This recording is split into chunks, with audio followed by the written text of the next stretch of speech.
So the first thing I'm going to have you do is take a look at the picture. As you're looking, I will let you know this is actually a jar, not a vase. From the 1700s, and it's from Korea. Now, if you look at it, what do you see?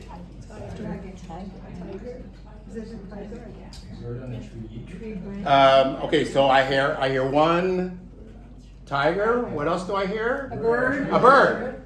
A branch. And a branch. That pine tree. A pine tree, thank you. Flowers. All right. What is the tiger looking at? The A bird. bird. Okay, in the tiger's mind, I'll get you. is the tiger thinking friend or food? Okay. Does anybody know what bird type this is? Let me describe it a little bit. It's a black body, white belly, white underwings. Very sociable, intelligent bird.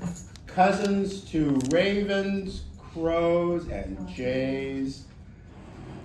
Linus? Ah! What? It's a magpie. So let me now tell you something about Korea. In Korea, magpies are harbingers of good news. So now take a look at the picture. What is the tiger thinking? Friend or food? Thank you. Now, if you look even closer, now this will be hard.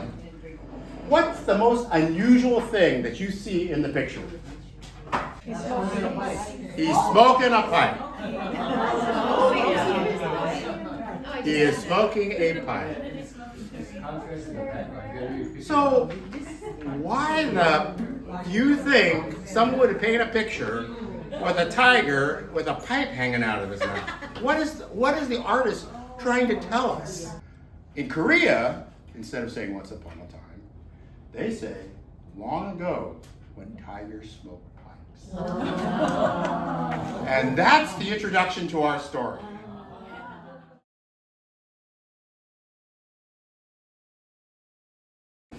So a tiger was walking through the forest, but the tiger wasn't really just walking.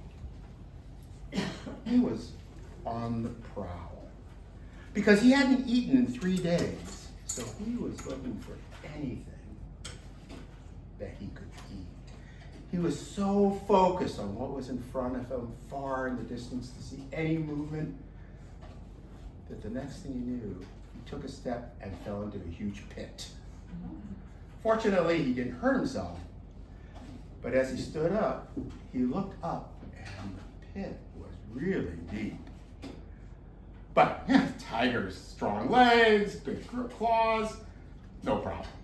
So, bent down and leaped as hard as he could to jump out.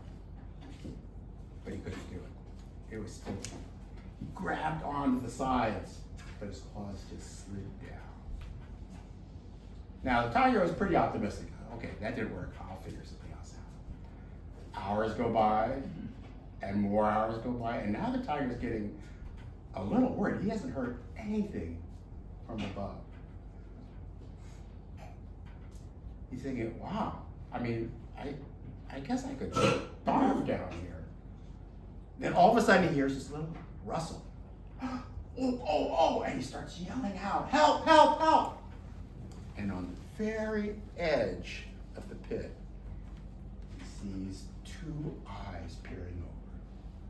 It's the eyes of a human animal, who we'll call a man, just for sake, brevity's sake. Sir, sir, sir. And then the eyes disappear.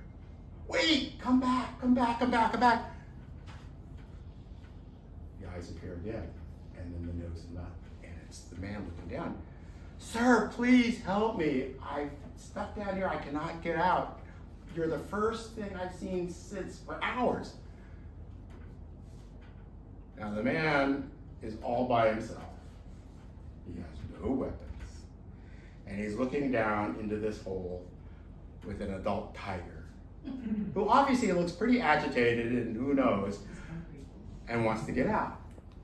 Well, The man says, well, I would be happy to help you, but I'm a little concerned if I help you out, you're gonna eat me.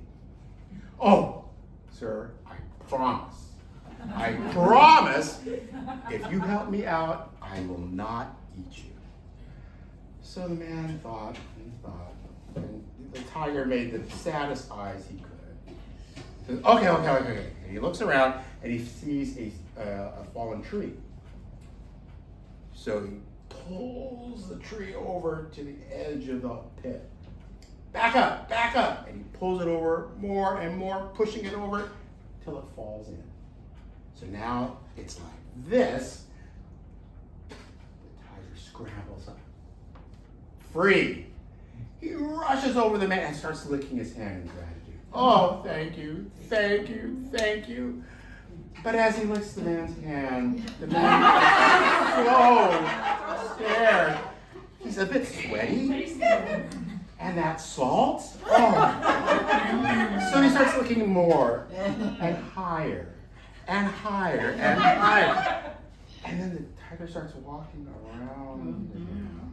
And the man says, Tiger, what are you doing? Oh, sir, you don't know the trouble I've seen. I have not eaten in 3 days and you're right here. But you promised. Oh, but it's the tiger's nature to hunt and eat what he hunts.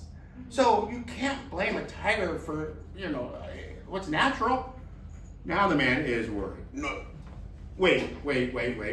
This is not fair. Not fair. But what are you gonna do? All of a sudden, an ox walks by. Ox, you be the judge. And he explains the whole thing about finding the tiger. The tiger makes his promise not to eat him. The man helps him out. Now the tiger wants to eat him. And the ox just listens. Well, what do you think? Ox looks up. Well, the ox has been a loyal companion of man for hundreds of years. We pull their carts, we help them plow their fields. We stand by them our whole lives. And what happens when we get too old to pull their carts? They chop off our heads, skin us for clothes, and eat our meat. So you know what, tiger? Go ahead. No, wait. And the tiger is now, you can see the saliva. It's just, I'm ready. But no, please, no more, please. Let's ask somebody else. The ox is only one person. So, there's nothing. The man is so desperate, he says, oh, let's ask the pine tree. Pine tree, you've been here the whole time. You've seen what's happened. What do you think? Pine tree, you've been here the whole time. What do you think? Really? Pine tree? And all of a sudden, at the very tip, the needles of the pine tree start to vibrate. And then as it works its way down, every needle and every branch starts to vibrate. And then the very tip of the pine tree starts to bend down towards the man. And he hears this voice. It's taken hundreds of years for pine trees to grow as tall as I. What happens when we're as tall as I? Man comes by, chops us down, burns our branches, and cuts us up for furniture. So you know what, tiger? Eat 'em up! The man cannot believe it. Even the pine tree. Now the tiger is half crazy with hunger. And the man really is saying, okay, I guess this is it. When suddenly a magpie flies and lands on the branch of the pine tree. Magpie, you're my last chance. Please listen. And he explains the story once again. In the pit, the big promise comes out of the pit, breaks the promise. And the magpie, looks, he looks. Sorry, I don't get it. The tiger now says, how can you be so dumb? Listen, he just explained the whole thing. Yeah, but I don't see it. Oh, the tiger cannot stand it, so he says, look, this is how it happened. And the tiger races down the tree into the pit. See, I'm down here, he's up there. You see? Sorry, I don't see it. Why don't you just climb out on the trees? That tree wasn't there. Oh, where was it? It was on the side. Oh, ox, could you help me see this? So the ox hooks a horn under a branch of the tree and pulls it out. The magpie looks again. Oh, now I understand. Oh, okay. I got you. So, ox, thank you so much for helping. You make an ox friend. And human animal. I think you can go too. And the man. And magpie looks down into the pit at the tiger, who is slowly realizing. A promise is a promise. And the way I see it, you're no worse off now than you were before you made this promise that you were going to break. And so the magpie flies off. And in the distance, only the pine tree can hear the tiger weakly cry, hey, that's not fair. And that's the story of the magpie's judgment.